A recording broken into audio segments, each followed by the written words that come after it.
One of the biggest questions that every student asks themselves when they want to study in Germany is what are the admission requirements to get in a German university. In this video, I'm going to walk you through the different admission requirements that you need to focus on if you want to get your admission as fast as possible. And the first requirement is the academic performance and your entrance qualification. If you want to get an admission in a German university, you need to hold a higher education entrance certificate. Sounds like a fancy word, but it just means that you need to finish high school or college before you get into a university. It is the equivalent of the German Abitur in your own country. If you are an international student, you need to check that your entrance qualification certificate is recognized by the German universities. And there's a big database on the DAAD website where you can easily check. It supports more than 140 countries where you can see if your certificate is recognized. Typically, if your certificate is not recognized, you will need to have 1 year of preparation course, which is called the student collect. Additionally, most of the EU citizens that are from countries like Iceland, Liechtenstein, Norway, Switzerland, usually it's okay if they have like a higher entrance qualification because it will be supported directly, but you always need to check if your home credentials allow you to get into a university in Germany. Sometimes if you're a non-European student, you will have to maybe make one or a few semesters in your home country, and that should typically be enough in order to verify that you can get into university in Germany. I will put the link of the DAAD recognition database in the description down below where you can check if your entrance qualification exam is supported by the universities in Germany. The second admission requirement that you need to focus on is the language proficiency. Most of the Deutsch taught programs require a German language exam proof like the TestDAF, the DSA or the Goethe exam certification. Most of the top schools like TUM, for example, they offer English taught degrees where you don't need a high German proficiency, but you typically need at least the A1 or the A2 in order to prove that you can sustain yourself in your day-to-day conversations. Like I have been pushing on this channel, it is very important to learn the language because when you do, your integration and your job prospect postgraduate is easier. It's always at least good to learn conversational German so that you can sustain yourself in your day-to-day conversations. The third admission requirement is the numerus clausus. It's a fancy Latin word, but it just means restricted admissions. Major popular programs like psychology, medicine have limited spots because of the high application in this field, and you need to have like a minimum grade threshold in order to be accepted in these fields.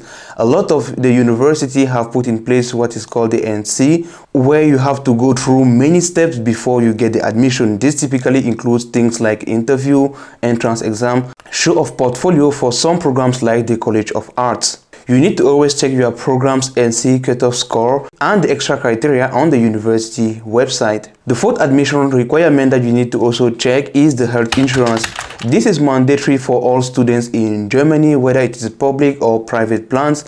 It will depend on your status.